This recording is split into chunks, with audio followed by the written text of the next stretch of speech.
नाज़रीन, लाड़काणे में अवामी तहरीक सिंधियाणी तहरीक तरफ़ां सिंध जे पाणीअ ते धाड़नि औरतुनि जे क़त्लेआम 28 तरमीम कारपोरेट फार्मिंग ऐं धाड़नि राज ख़िलाफ़ जनाबा खां प्रेस क्लब ताईं एहतिजाजी रैली कढी वई, जंहिं में माहिर नूर मल्ला, हाजी अली हसन वक़ो, अवामी तहरीक मर्कज़ी मीडिया सेक्रेटरी काशिफ मल्ला, मर्कज़ी अॻवान कादिर भुट्टो, सिंधियाणी तहरीक जी कोमल वक़ो, इकराम अबड़ो, अक्सा मुस्तफ़ा अबड़ो, अवामी तहरीक अॻवान मोहम्मद ख़ान चांडियो, अब्दुर्रहमान चांडियो, मुस्तफ़ा रहमान अबड़ो, अली रज़ा जलवानी, अली मोहम्मद वक़ो, मक़बूल राहूजो, अली मुस्तफ़ा अबड़ो ऐं ॿियनि शिरकत कई ऐं हथ में बैनर प्ले कार्ड खणी सख़्त नारेबाज़ी कई। रैली खे ख़िताब कंदे अॻवाननि चयो त पंजाब सरकार पीपल्स पार्टी जे सहकार सां सिंध जे पाणी ते कब्ज़ो कयो आहे। पंजाब जे वज़ीर आला मरियम नवाज़ तरफ़ां मेरा पाणी मेरी मर्ज़ी जहिड़ा फास्ट नारा हणण खां पोइ पंजाब असांजे एडवाइज़री कमेटी वसीले सिंध जो पाणी रोकियो आहे। असां एडवाइज़री कमेटी खे सिंध जो पाणी रोकण जो को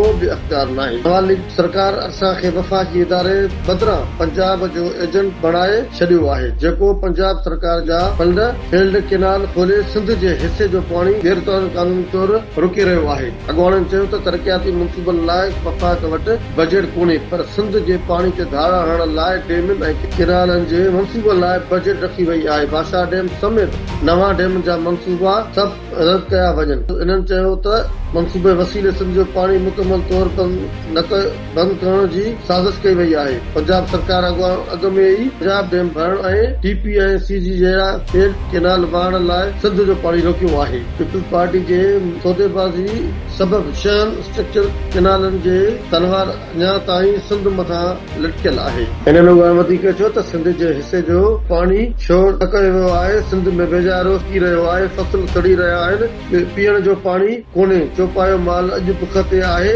पखी मशीन ऐं बेआबी जीत जा नस्ल ख़तरे हेठि आहिनि। कोटड़ी डाउन स्ट्रीम में पाणी छोड़ न करण सबबि माहौलियाती तब्दीलियुनि जा ख़तरा पैदा थी विया आहिनि, पर सिंध हुकूमत सिंध खे हिसे जो पाणी ॾियण लाइ आईनी फॉर्मनि ते एहतिजाज करण ऐं फ़ैसिला वठण बदिरां ख़त लिखी लिखण ताईं महदूद आहे। अॻवान वधीक चयो त 28 आईनी तरमीम वसीले पाणी बि वफ़ाक़ी सब्जेक्ट बणाए सिंध खे मुकमल तौर पाणी खां महरूम करण जी साज़िश कई पई वञे। हिननि चयो त सिंध में धार राज खे पीपल्स पार्टी सरकार जी सरपरस्ती हासिल आहे, जंहिं करे सिंध जा माण्हू पंहिंजनि घरनि में बेमहफ़ूज़